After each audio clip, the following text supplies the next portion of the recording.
Today is Saturday, December 20th. For a lot of Americans right now, the economy feels uncertain. There just seems to be a lot of noise and politics about the economic situation. So what does the data really show? What should we really be paying attention to? And how close are we to a turning point, one way or the other? My guest today is someone who spends his career answering those questions. Mark Zandi is the chief economist at Moody's Analytics and one of the most widely cited economic voices in the country. In this conversation, we discuss the data and what it looks like in real life, from the job market and inflation to things like AI, trade policy, and Fed decisions. We talk about what it all means for everyday Americans and what he's watching closely as we head into 2026. Welcome to the Newsworthy Special Edition Saturday, when we sit down with a different expert or celebrity every Saturday to talk about something in the news. Don't forget to tune in every Monday through Friday for our regular episodes, where we provide all the day's news in 10 minutes. I'm Erica Mandy. It's now time for today's Special Edition Saturday. Mark Zandi, thank you so much for joining us here on the Newsworthy. Erica, it's so good to be with you. Thanks for having me on. Can you describe the state of the economy right now, just big picture? The economy's growing, but it's a very fragile growth. We can see the growth in GDP, that's the value of all things that we produce. That's growing about 2% after inflation, which is okay, but it's not enough to absorb all the folks in the labor force. The labor market is struggling. We're not creating any jobs, and certainly haven't been since earlier in the year, since in the wake of Liberation Day, when the president announced reciprocal tariffs on lots of different countries. Unemployment has pushed up. So, the economy is okay. It's not in recession. It is expanding, but certainly not strong enough to make anyone feel really good about what's going on in the economy. You've said earlier this month that the current job market is, quote, fodder for a recession. In other words, that means a recession could be coming. So what's changed over the past year that's really driving that concern? Do you still feel that way? I do. When the economy is not creating jobs, that's just not a very comfortable place to be. It's pretty tenuous. And the job growth we are getting is very concentrated. It's in the healthcare sector. Really, that's the only part of the economy that's adding to payrolls. So that's just not a really great place. Now, so far, the weakness in the labor market's due to a lack of hiring. Businesses have feels like a hiring freeze on, but they're not laying off. And so that's the difference between what we got, kind of a okay, not great, uncomfortable economy, but not a recession. The recession risks are high, though. And if businesses do, for whatever reason, start laying off workers, and we can talk about what might cause that, then we're done. We're going into recession. So just to put a number on it, to provide context, I think the probability that the economy will suffer an economic downturn at some point in the coming year is somewhere between 40 and 45%. And if anything doesn't stick to script, then recession odds will increase significantly. Okay, yeah. So what are you specifically watching for that could increase the odds? Well, a bunch of stuff I worry about. At the top of the list, I do worry about AI's effect on jobs. So far, the impact of AI has been relatively modest. But what I worry about is if AI kicks into a higher gear here, you see greater adoption by businesses. They bring it into their workflows. Productivity gains pick up to a significant degree. And that by itself is not a bad thing. That's a good thing, except if it happens too fast, then in a world where we're already not creating jobs, we're going to start to lose jobs. Businesses are not only going to not hire, they will begin to fire. And that's a concern. Again, I think if technologies of the past, like the internet, are a good representation of what's going to happen here. We should be able to navigate through. The diffusion of that technology should be slow enough that it allows the economy to adjust and we don't experience those job losses, but I worry about that.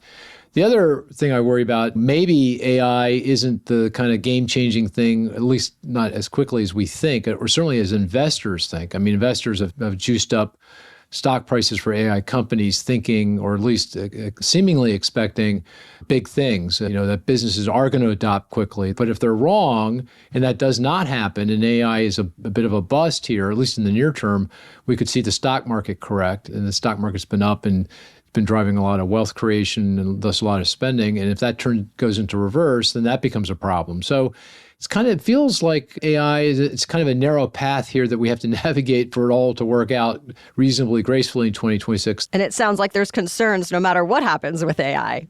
The most likely scenario is we kind of AI comes on fast enough to satisfy investors, at least sufficiently so that they don't start selling the AI stocks, but not so fast that it causes businesses to start laying off and we see some job loss. That seems like the most likely scenario. That would be relatively sanguine, but I don't say that with a whole lot of confidence. So it's kind of a tricky path forward. And thus, again, back to why recession risks are uncomfortably high.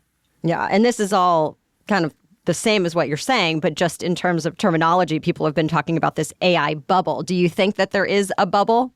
That's a strong word, Eric. But, I think it's increasingly apt. In my nomenclature, a bubble occurs when investors speculate. And what I mean by speculation is they start investing in stocks, putting more money in stocks, simply because the price of that stock has risen in the past and conclude, therefore, it will rise in the future. There's no additional analysis beyond that simple momentum. And it feels like that's kind of creeping into the market. So, yeah, I think it's fair to say the market's overvalued, bordering on frothy, bubble-like conditions are starting to develop. And thus the concern that if AI disappoints in even a small way, then we could see a sell-off, and that would be a problem. The bubble would, if not burst, certainly deflate. What's the potential impact for the average American? Well, the direct impact is on the people who own the stocks, right? Mm-hmm. So that's the well-to-do. The folks, the wealthy, own the stocks. They're benefiting enormously from this, and they're spending. They're out spending because they're wealthy. But if AI stocks come back down to earth, then they might, I'm not as wealthy as I thought, and therefore I'm going to be more cautious in my spending. And if those well-to-do, which account for such a large share of overall spending, become more cautious, then that's when businesses could say, okay, and now I need to lay off some workers, and then this thing metastasizes and hurts middle income, lower income households, and that's recession. That's the basis for a recession. Yeah. And I know you also brought up tariffs. So let's talk about that a little bit. President Trump is saying tariffs are helping bring in more revenue and ultimately making the economy stronger. Critics say Americans are the ones ultimately paying higher prices because of tariffs. How do you think this is going to pan out over time? Not good. I mean, you can already see it. I mean, one of the reasons why the economy is weak, why we're not creating jobs, is the tariffs. I mean, you can see it by looking at job creation across industries. Those industries that are trade sensitive, that would be impacted by the tariffs, they're losing jobs. The manufacturing base is losing jobs. Transportation, distribution, wholesaling is losing jobs. So agriculture is losing jobs. In fact, the administration is cutting checks to the farmers to try to offset the ill effects of the tariffs and the resulting trade war with China. So the tariffs are what economists call stagflationary. They're weakening the economy's growth and they're raising inflation. And so that's not a great combination. That's a pretty difficult place to be. By the way, the other big policy that's doing the same thing is the highly restrictive immigration policy. That is reducing growth because those immigrants, they're key to the workforce. They are employed in many industries across the economy, and they're consumers as well. You can't find workers because they've been deported or too scared to go to work. That's a problem for businesses and disrupts their business. It leads to slower growth and higher inflation. So both those policies have come together and created this kind of stagflationary environment. So as you were talking about, inflation has not stopped, as President Trump has suggested, but we are seeing, at least in the latest data, just slight increases in prices at this point, right? Though I know there are some questions about the latest numbers that came out this week. So walk us through what you're seeing when it comes to inflation right now. The numbers you got, I throw them out the window. There's nothing but noise in that. That goes to the government shutdown, the inability of the Bureau of Labor Statistics, the agency that puts that data together, to conduct even a survey in October. And then they conducted a survey in November, but it was very late. And the way they kind of filled in the holes in the data is very suspect. So I don't think I'd read anything into that data. It's all noise. And so abstracting from the noise, it looks like consumer price inflation, CPI inflation, is about 3%, and it's accelerated. If you go back to, around Liberation Day, it was somewhere 2.25%, 2.3%. So it's up, half a point, more than half a point over that period. That's tariffs, and that's immigration policy.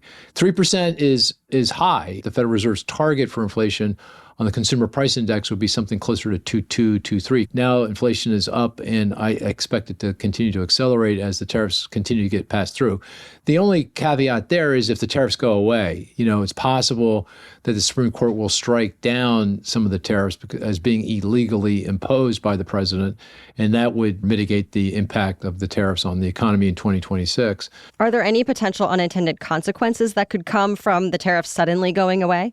All good. I take it. Then it would take some of the pressure off prices and growth, and I think that would really help the economy. If you want to really address the nation's affordability problem, and I think we do have an affordability problem, the quickest, easiest way to do that is get rid of the tariffs, roll them back, and adopt a more rational immigration policy. Renew the healthcare insurance subsidies, because if they go away, which is likely to happen here at the end of the year, a lot of people's, millions of people's, tens of millions of people's costs of health insurance are going to go up. So if you kind of sort of roll back some of the things that have been put in place since the beginning of the year and just keep them in place, you go a long way to addressing the affordability. You wouldn't solve it, but by rolling back some of these policies, you go a long way very quickly to addressing the affordability crisis that we're facing.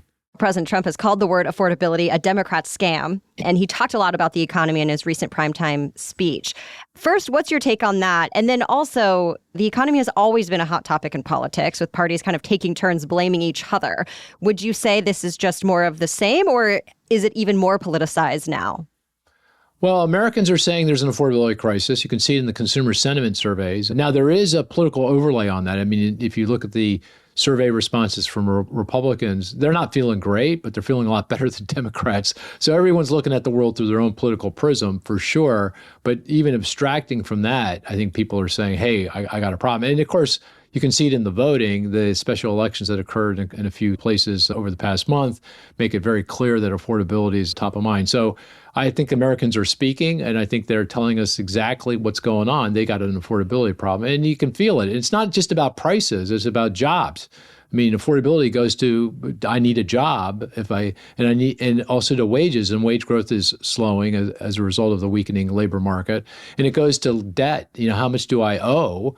And that's also a problem for many lower middle income Americans. They have credit card debt that's paying interest rates that are close to 20% if you're borrowing on your card, auto loan payments, and of course, student loan payments have kicked back in over the past year, and that's added to the affordability problems that people have. Now, well-to-do feel pretty good because they own stocks and housing and other assets. But, if you're a lower middle-income American, they're saying point blank, we got a problem. I'm just curious, from your perspective, how do you explain things in a pretty politicized environment? I'm pretty numbers oriented. I mean, I'm into the data, deep into the data. I can get very nerdy on you pretty fast.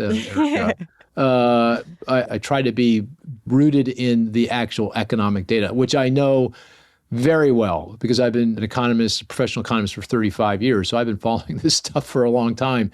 I mean, I've obviously got my views and opinions, and I got my own political biases like everyone does, but I try to root everything I say in economic data. And, economists debate endlessly everything with good reason because it's complex, but economists are in agreement. Broad-based tariffs are a pretty bad idea. You'll end up where we're ending up with lower growth and higher inflation. So it's rooted in data and rooted in economic research. But even then, I'm sure running afoul of somebody's political sensibilities, I mean, that's inevitable. Still ahead, how our guest says he would have voted on the latest interest rate cut and why. We also get into the growing talk about direct payments to Americans, plus his big picture take on what 2026 could feel like for Americans and his advice for how to navigate what comes next. That and more after a quick break for our sponsor. If you've ever taken fish oil, you probably know about the aftertaste, but you might not know that there's another option.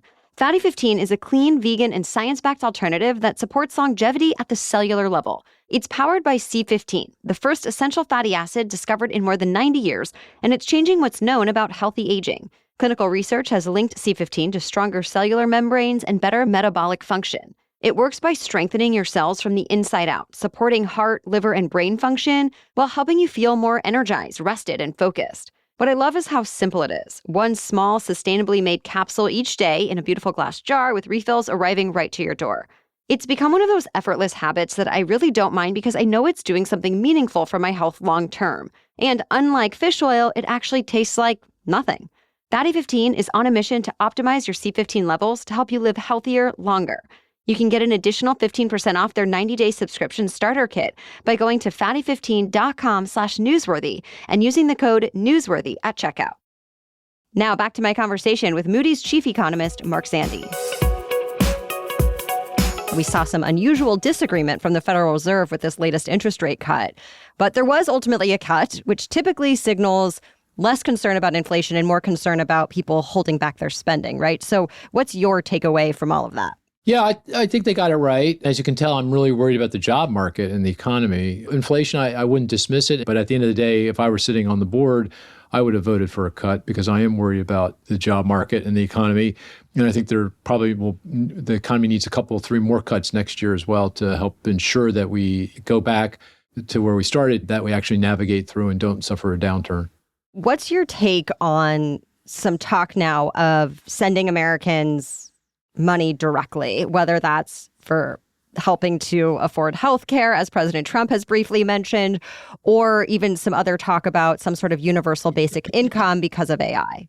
There's a bunch of different things going on there. I mean, we're talking about one-off kind of stimulus checks, like during the pandemic, you get a $2K check in the mail. I'm not a fan of that. I mean, that adds deficits and debt and doesn't solve any of the long-term affordability issues. So it helps out briefly as people get the $2,000 and spend it, but it's not a long-term solution to anything. We're just going to be back having a problem a year from now or 18, 24 months from now. So I'm not a fan of that. I do think, though, it is important to start thinking about things like universal basic income in the context of AI. Now, it's premature, I think, to adopt that UBI or some variant on the theme. I think, and that's a heavy lift anyway politically. I mean, I don't think that's feasible in the current political environment. But those are the kinds of things we should be really thinking about and developing policies just in case AI has this massive dystopic impact on the job market. We start losing lots of jobs. So very important to think about, to be prepared and to kind of talk things through and debate things. But I think at this point it's still premature. So obviously a lot of moving parts, as we've talked about. But ultimately, what's your prediction for what the economy will look like for Americans in 2026? Yeah, I kind of think in terms of the distribution of possible outcomes, there's no certainty here, a lot of uncertainty. I think in the middle of the distribution, kind of the most likely scenario is 2026 is going to feel like 2025. It's going to be okay. We're going to grow. We're not going into recession. But it's not going to feel great, particularly for lower middle income Americans, because they're going to be struggling with a tough job market and hiring is going to be weak and wage growth is decelerating and they've got these affordability issues that aren't going to go away easily. So I think 2026 feels like 2025, but I would say I think the risks are skewed to the downside. We talked about AI and some of the risks that poses. There's a lot of other reasonable concerns about deficits and debt and the safe haven status of the United States and Fed independence. I worry about that and what it means for long-term interest rates in the economy. And of course, there's a lot of geopolitical risk. There is scenarios on the other side where things turn out a little bit better than anticipated. That's possible, but I would put much lower odds on that than the downside risks. What's your general advice for someone listening about how to navigate it? Well, I mean, from an investment perspective, stay the course. I'm an optimist. We're an enterprising people. We solve problems. We've got our problems, but we ultimately figure out a way to address them and advance the ball. And you'll be rewarded if you look through the ups and downs and all arounds and stay the course and continue to invest in the United States. I mean, obviously, a lot depends on your own financial circumstances, how old you are. It's one thing if you're 30, nothing if you're 60, and your risk tolerance, those kinds of things. But broadly speaking, save as much as you possibly can save. The other thing, of course, is AI is coming on, and it does feel like it's going to affect lots of people's jobs. And to be able to succeed, you need to gain those skills. So I think I'd dive headfirst into that as fast as possible. Well, thank you so much to Mark Zandi for the insights on the economy. And thank you for listening and joining us today. As always, we're back during the week to catch you up on the day's headlines and beyond, so you can stay in the know in less than 15 minutes without going down a bunch of rabbit holes. We're back with more news on Monday. Until then, have a great rest of your weekend.